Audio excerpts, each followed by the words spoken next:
A warm welcome back to the Forensic Detailing channel. Do not forget to hit the subscribe button, guys. How you doing? Today we're going to do a video on preparing to polish a car. So this car yesterday has been washed thoroughly.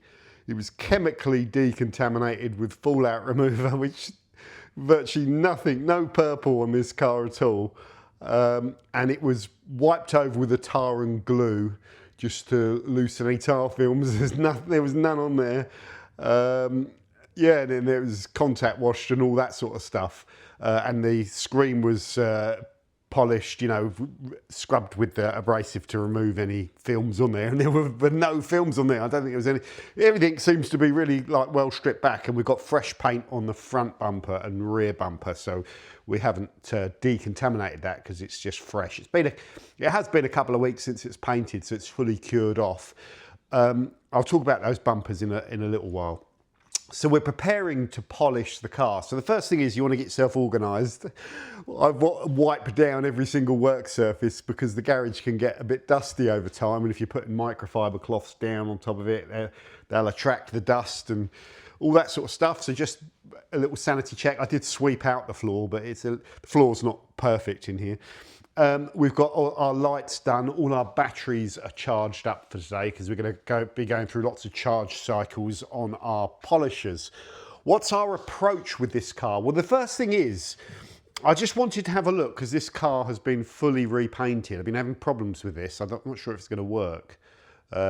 Yeah, it's just been cutting out. I put fresh batteries in it. This is getting old now, but it doesn't like being left in the garage over winter. I just want to get a feel of the depth of the paint on the car because it's been repainted.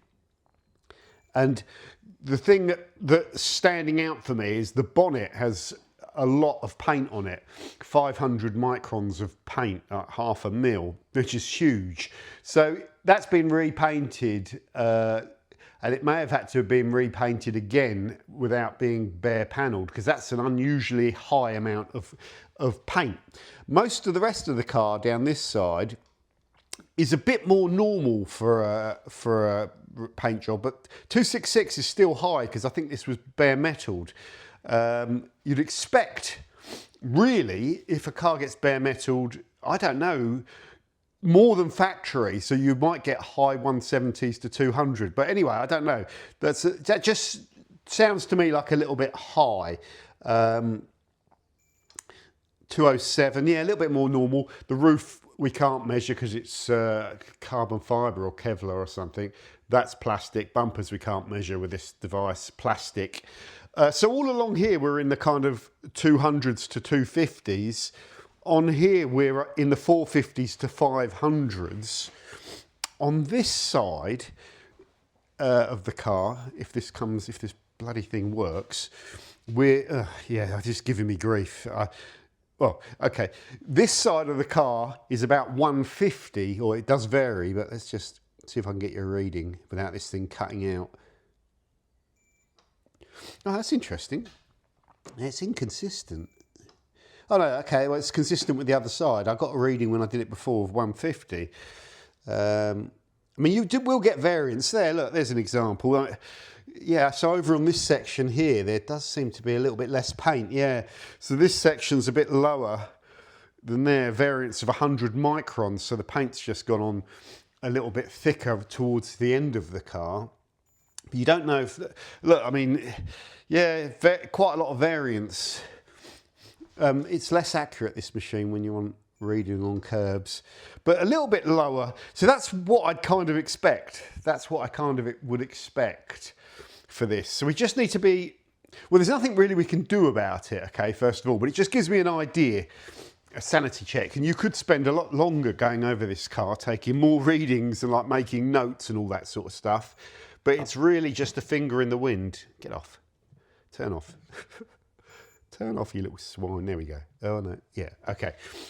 So, loads of clear coat on the bonnet and then more normal levels of clear coat on the sides for what I'd expect. Some variance on that rear quarter panel. This one side seems more consistent at around 200 to 250. that side less so. That area there on the other side is significantly lower on overall paint system. So it's overall paint system to metal, very important to say that as well. It's not clear coat. So that's just got me thinking. So the next thing is deciding what approach to polish this car, okay? So let's go back to the fact that the front bumper and rear bumper are plastic that have just been painted.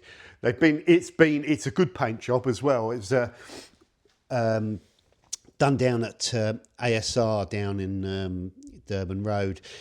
Done a fantastic job because those spats weren't on the car as well, and they made of rubber and they're really awkward to paint, and it's just good. I'm not going to cut on this rear bumper. I'm just going to go over the rear bumpers with the finishing polish side of it. Yeah, really, really good actually, really good. It's really good, that is. Yeah, it's been like flattened and polished really. So I'm just going to whiz over that. That's fine. Now, to get an idea of the paint on this car, this is the tough bit because it's white, but this car is, when you get the sunlight on it, I should turn all the other lights off, does have quite a few sort of low-level swirl marks in it that are very hard to see because it's white. And I originally wanted to just sort of use a finishing polish on this because I thought it didn't need cutting, but the best way in my head, the most efficient way to get good results with this car is to do a cutting pass and then a finishing pass. The cutting pass needs to be done properly and the finishing pass needs to be done properly. Sometimes you could do a very quick cutting set or a longer cutting set and a very quick finishing set, but this needs a good cutting set and a good finishing set, unfortunately, which is going to effectively double the amount of time, although I'll save a bit of time without having to cut the bumpers. Forgive the sniffing, it's a bit sort of moist in here, you know, all that sort of stuff. So I think that's going to be my approach. Pad type and machine type, I don't need to go in on this paint. Generally when it's been repainted, the paint work, it looks good and glossy, the paint on this car. Looks nice actually, it's been well done. Generally it cuts quite nicely. If it looks good, feels good, it generally cuts good, but it could be wrong, it could be sticky. You notice when you go to buff it sometimes with really soft, horrible paint, if it doesn't buff nice or the pad starts sticking to the paint and you're fighting it, then it can be soft, sticky paint. But I don't think I'm going to get that. I will find out. I think it's going to cut fine, I think it's going to finish fine. That's my gut instinct. Pad choice, we're using Flex Purples, which is a similar foam or the same foam as far as I know to the Scholl Concept Spider Purples. So these aren't available anymore, these Flex pads, which I'm gutted about because they're perfect for me, but they'll last me for ages. I look after them, I won't overheat them, I'll cycle them if I sort of, after a few sets, I'll cycle them so they won't. Don't like working if the pads are starting to warm up and all that sort of stuff. If pads are warming up and sticking, that's a problem, and you don't want to just plow on through that. You want to solve that problem. So purple pads, I've got 5-inch spot pads there, 3-inch sort of mini pads if you like, and then, did I say spot pads? 5-inch pads, 3-inch pads, and then spot pads there in purple to go with the XCE forced rotation flex polisher, the PXE, and then the adapter to swap over. So I've got, if there's really intricate areas, I could go down to a 1-inch mini. Most of it will be done with the 5-inch. Some of it will be done with a 3-inch. Some areas will benefit from just like using the 1-inch. Like, yeah, obviously slows you right down when you're doing this sort of polishing. So I won't be using these too much, but I'll get them out because you tend to use them. To cut the paint, we're going to be using Scholl S3 XXL Gold, S3 Gold XXL, which is, it's not the most aggressive cutting compound on the market, but it's still a high cut compound. Once I've used this bottle, I'll flip over to S2 Black, which is just their most recent offering with slightly more cut, but just as nice to buff off. Really nice compound to work with, that is. you know, it's a diminishing abrasive, so you get most of your cut in the first 2 passes, and then you kind of, then it sort of really has diminished, and it's a high gloss finish, so that when you're stepping down to the S40, you're really just getting that final finish with it. So yeah, we're using S40 on orange pads rather than the red finishing pads. Red finishing, out and out finishing pads sometimes can be too soft, and they really won't deliver much in the way of, you know, taking out fine marring or machine marring. If they're very soft, and they're better for sealant spreading and stuff like that. Sometimes you can use them to finish out the paint as well if you want, but I just feel these soft orange polishing pads will just allow me to get at the paint a bit better and work with that product a bit better. So that's a tried and tested combo for me. I could, if the paint was really hard, I could switch up to the high cutting pads, which I sometimes do actually. The Flex code is green for their most high cut foam. It's kind of like the equivalent of the whites for the Scholl spiders. It's like the equivalent. And there's those orange, there's the orange ones that are the out and out finishing pads that just perhaps a little bit too soft, but viable. Now you could also, if you've got hard German paint, generally Porsche paint isn't that hard, and it works, it cuts quite easily, you know. If you've got like Audi, Mercedes, BMW to a slightly lesser extent, but it's still hard, and it's an older car and it's got heavy swirls in it, sometimes it's a no-brainer that you do your cutting with wool. If I get that scenario, I'll use these Rupes wool pads down there to cut, and that wool pad will not deliver you a good finish because it's more aggressive, but it's just purely there to get the swirls down quicker, and that really does work. And you could even up your, you know, abrasive choice to a slightly more aggressive one, using the Rupes blue with the blue compound, and do a shorter set, you know, a heavier hammer if you like. But anyway, that's all the sort of stuff that goes through your head when you're deciding how to do this. But 99 times out of 10, no matter what the car, this kind of combo would work. If time was of the issue, I would use this with probably the purple pads or the orange. I'd see which one gets on well, which is a single stage product, you know. But you could also use the Koch system, which is just as good. It's just as good. There's very little differences. Really, whatever abrasive choice you use would get you there. I really rate these abrasives. Yeah, I love that. That is doing this polishing, ultra fine finishing polish with a soft pad, and taking the time to do it properly is the difference between, you know, a good job and a really good job, I think. And you don't always have the time to do it. It takes a lot of time, and I don't always do it as well. Sometimes you've got to polish quickly. So anyway, you get the idea. But by doing nice, slow polishing sets with S40, that is going to give you the best finish. Here's an interesting subject for anyone that's really interested in this. What is the best finish? What's the highest gloss you can impart on the car? It depends on the car and the clear coat quality. Other factors in the reflection. So we measure gloss by shining light onto the panel and then measuring the quality of the light that comes back. That's the technology we have for measuring gloss. Okay, our eyes will struggle to tell the difference between that and that unless you had an eye for it and you were in a workshop and you turned off all the lights and got a torch and started really studying it. A detailer that's done a lot of this might be able to tell the difference between the two products. Most other people won't. It will look shiny if you use that. So we're going the extra mile here because it's right for the car, and you know, I don't always do that. That's just because you can't. It takes time. So we're trying to do a very good job here. What I was saying, from using my gloss meter on cars, and a long time ago I was kind of fascinated in all this. What starts to happen, so I could polish this car and gloss it up as much as I can, and I might hit some physical cap that I don't seem to be able to get the gloss above a number, let's say 93 units of gloss. And no matter what I do, it doesn't get any higher than that. It caps out. I could take a grotty old test panel that's black, got different type of clear coat on it, and just cut it and get 98 units of gloss. So for some reason that panel is showing better, let's use a complicated word, specular reflectance qualities than this amazing shiny glossy clear coat here.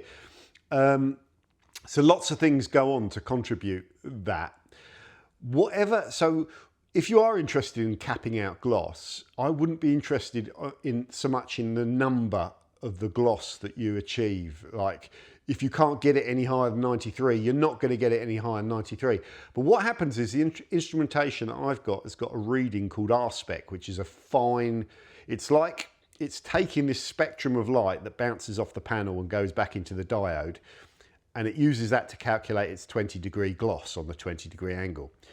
But there's another fine reading where it takes a very narrow band of that overall beam of light, which is a more sensitive reading. And I've noticed that when you get your R-spec data, which usually is lower than your gloss data, to match your 20-degree gloss data, and when it does that consistently, you've capped out on what you can achieve, and you could polish it for the next 10 years and you're not going to get any better results. How long does it take to cap out? Well, the good news is you will cap out if you use a good high gloss cutting compound with the foam pad, and you go to a S40, a high gloss finishing compound. Typically you'll get close to cap with one set, but it does make a difference doing like a proper slow, thorough set in terms of capping out. Anyway, that's a different subject matter. The bottom line is I don't want to scrimp on the finishing set, because you get away with doing that very rapidly and no one will know the difference. But I will. So I'm doing it properly this time, and I'm saying that as someone that doesn't always do it properly because it takes too much time.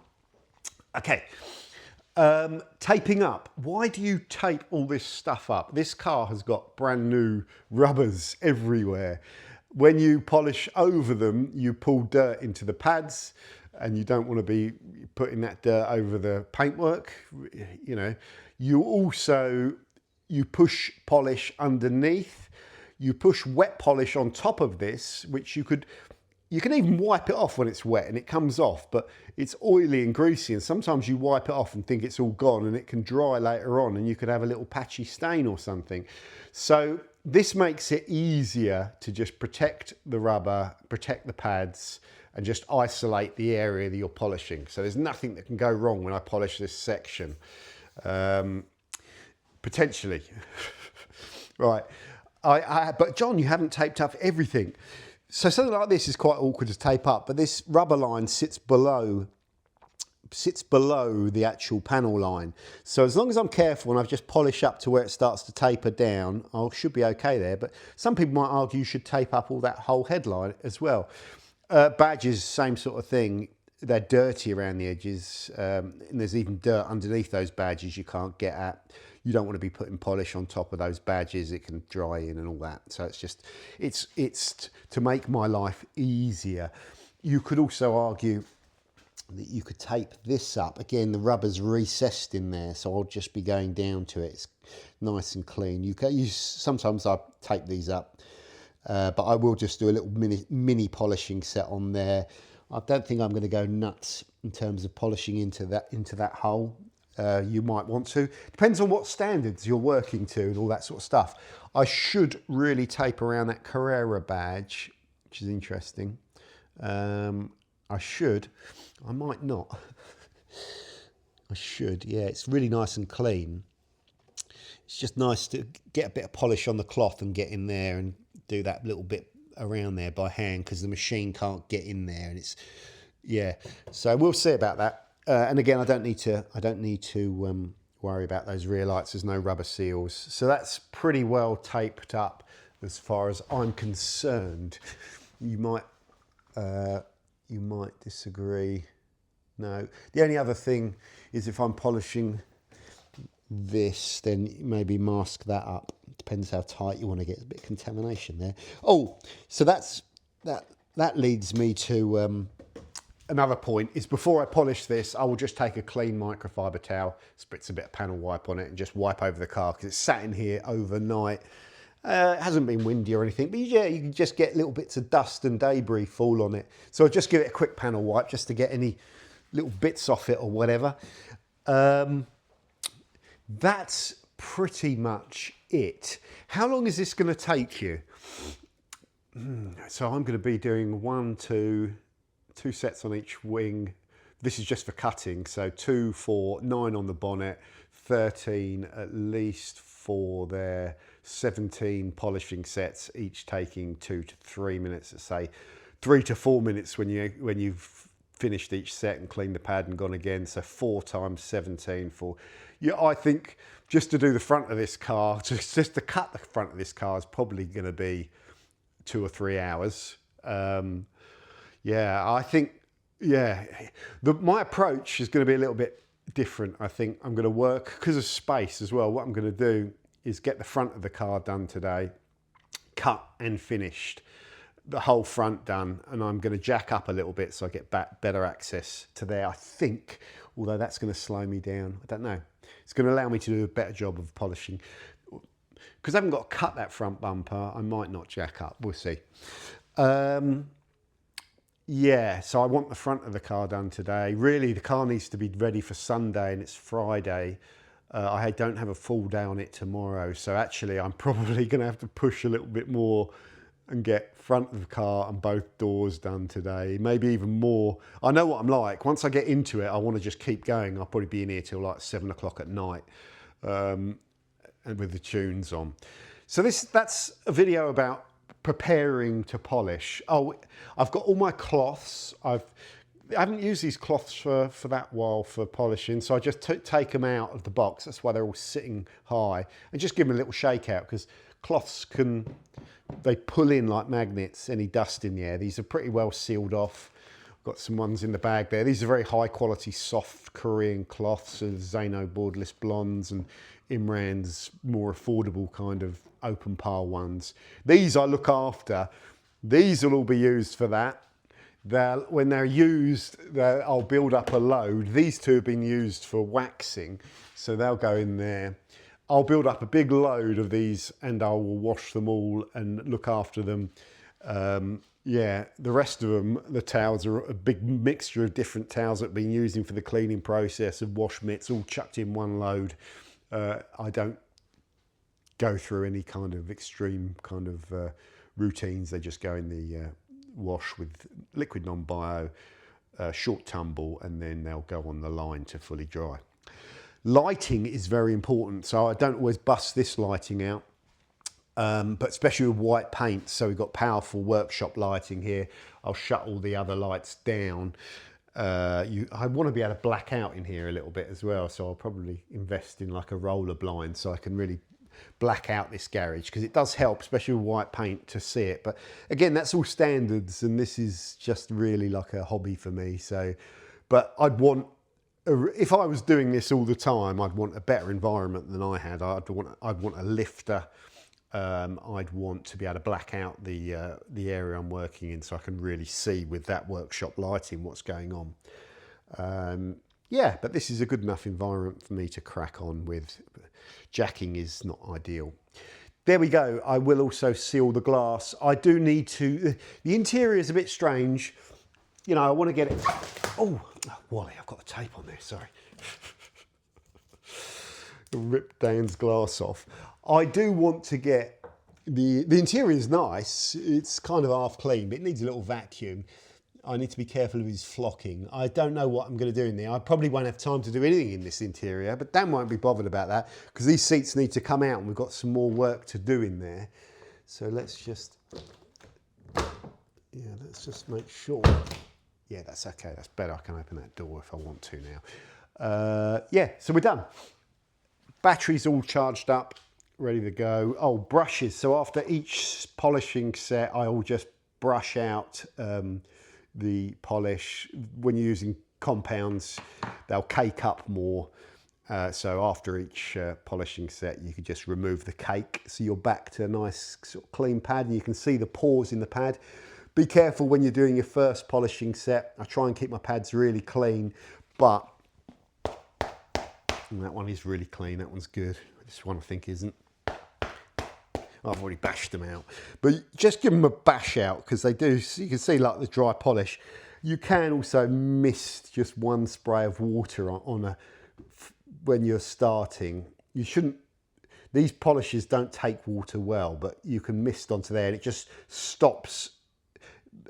What happens? It stops a dust storm from old polish. So if you put that on, and you go to do your first set, it's shaking this pad around, and if it's got old polish in it, you suddenly get a dust storm on your first set. You want to avoid dust and abrasive going everywhere when you're working with this. Panel wipe is the other thing. I will probably just use this, which is water and IPA, 99% proof IPA, which will work well. Okay. When the car is finished, cut and polished, I will be degreasing with panel wipe, just a little quick panel wipe down, and then I'll be sealing the car. I was debating what to do with this, but I'm going to seal it with this stuff, which is has good durability. It's a really good product. The reason I'm picking it is because it's got a very easy wipe down on it. And with a white car, I was going to wax it because it will look lovely, but it's harder to see the wax film, and they can be harder to buff. This just buffs off the paint like silk. You know, it's very easy to buff, very forgiving. So it's an easy way to apply it. I'll leave that on there for a good hour, I reckon. So it bonds. It's a curing silicone polymer with ceramic type thing. It's a sealant. And after you've machine polished, I always think a sealant is a good idea.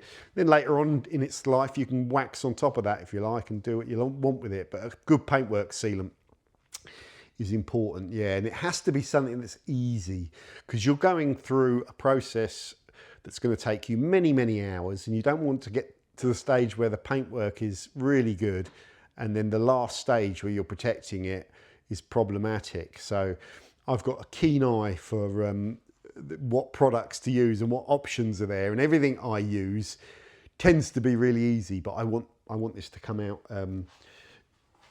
good. I've also got this little Sealy thing, my workshop light. This has had some use. If you've followed the channel, I've been using this for many years. It's still working. It's a robust tool. Although that little bezel thing did fall off, but I glued it back on. This takes a hammering, and it's really useful for detailing. It's good. It's not mega cheap, but it's not mega expensive. It's been good. That's a good quality tool. That is robust. A good battery as well is important. I think that's it, guys. All the dirty microfibre will go in there. I don't think I've missed anything. Tyres have been dressed already, which I usually do leave till last, but actually it's fine. This, I use the Gyeon Tire Express. Day one, I cake it on, and day one it's a bit too wet, you know, and shiny. You can level it down, but I know that if you put it on and you leave it, it starts drying like overnight, and you get a really lovely finish on that tyre. That tyre's looking ace. Yeah, you just got to, you can, you know, still wet actually, but yeah. But that will settle down, and it will be dark and rubbery, and it's hidden. It's a brand new tyre that still has that little bit of sort of grey film over the top of it. It's hard to remove all of that, so it's hidden all of that as well. So that's good. Okay, guys, thanks for watching. If you've got any questions about prepping a car, let me know. Very unusual. This car hasn't been clayed. Very unusual to ever be in that situation. But mainly, I think it's had a recent respray and just been kept sealed and well looked after, and obviously fresh paint on bumper. There is one consideration that I am slightly worried about. In certain points of the car, there is imperfections, which is always going to happen. And this, you're not going to be able to see it. You're not going to be able to see it unless I get right in. I'm going to go on. Can you see it? No, you're not going to be able to. You're not going to be able to see it. Where is it? Right there where the light is. I don't know if you can see on camera, just the odd dot, yeah? There's little places on the car where there's these dots. all over, and it's not contamination that comes off, it is some sort of contamination. It's not solvent pop, because you usually get craters with solvent pop, but it's some sort of contaminant that's come out of the gun when this was being sprayed. Maybe moisture, I don't know. That's a painter's question, but I see it all the time. I got it all over the red peril in certain bits. Some sort of contamination in the gun. I'm looking there. You just need to be careful with that, because I've gone down the rabbit hole of trying to take out that, but effectively that dot is like a microscopic bubble of some material in the paint that is not compatible with the solvent. So it could be, I don't think it's an air bubble, I think it's a little, I think it was a piece of contamination that the clear coat couldn't form around, like moisture. And ultimately, if you try and get rid of them, you would have to wet sand through them, but you don't know how deep those bubbles are, even though they're microscopic. So you should always be careful with solvent pop and those little pinprick type dots.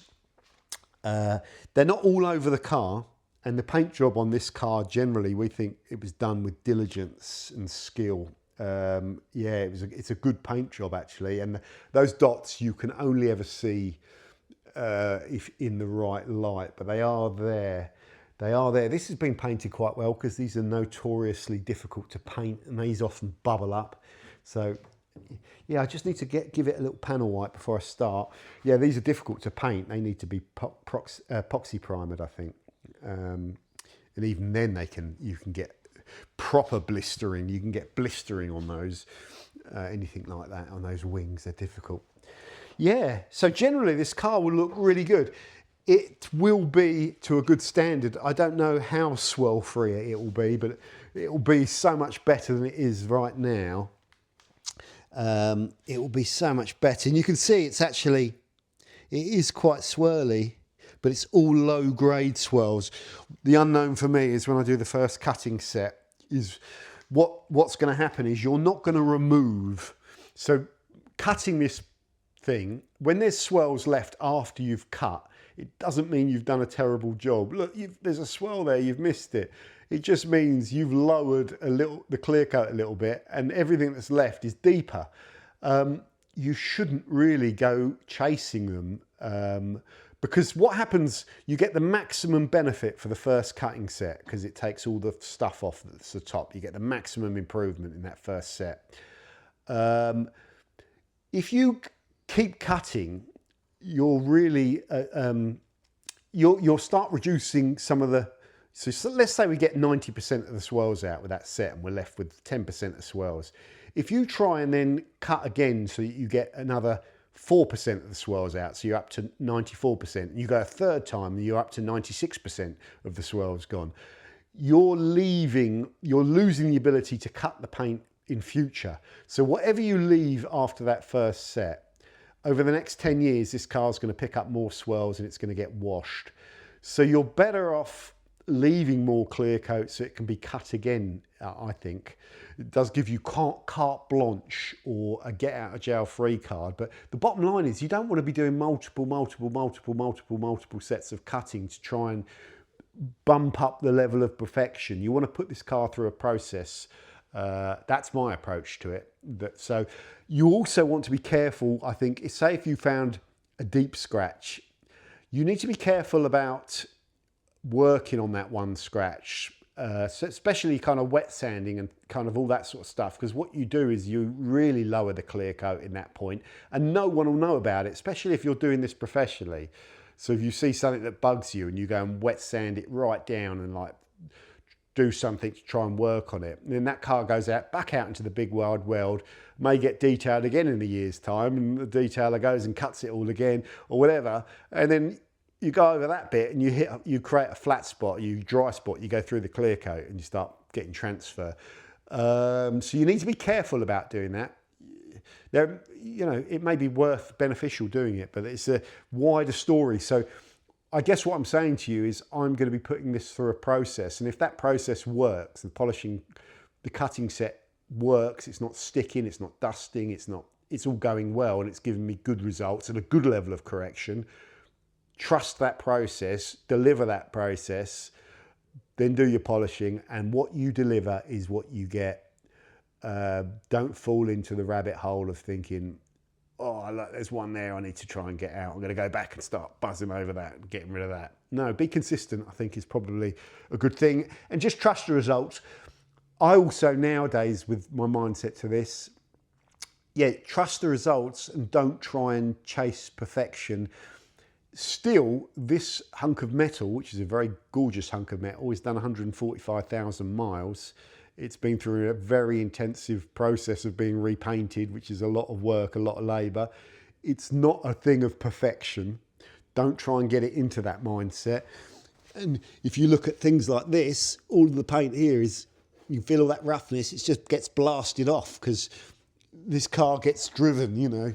So just deliver some good work, do everything properly, do your best, and be happy with what you've produced. It does all come together at the end. Even if your cutting set's a bit hard work, when you do a final finishing set, these are always a joy to use, and the final buff is really nice and all that sort of stuff. So it comes together at the end, and then you get the sealant on it and you buff it all, you dress up all your stuff, you know, you take it outside, take some pictures of it, and then give it back to Dan, and he'll be over the moon. In layman's, if I could click my fingers here and then show you the finished car from this, it will look more or less the same on camera. The only people that know the difference is me, because I'm doing the difference, you know, I'm polishing it and I'm seeing the difference firsthand. And Dan knows what the paint's like on it as well, so he'll know the difference. But it won't be perfect, it'll just be a good job. If you want to see some of that good job, I am also going to film without edits some of my approach, so you can see it actually what I'm doing rather than kind of like an edited video. Sometimes it's nice to just actually do it, warts and all, show you what we're doing. So subscribe if you want to see that, and thanks for watching. Bye for now.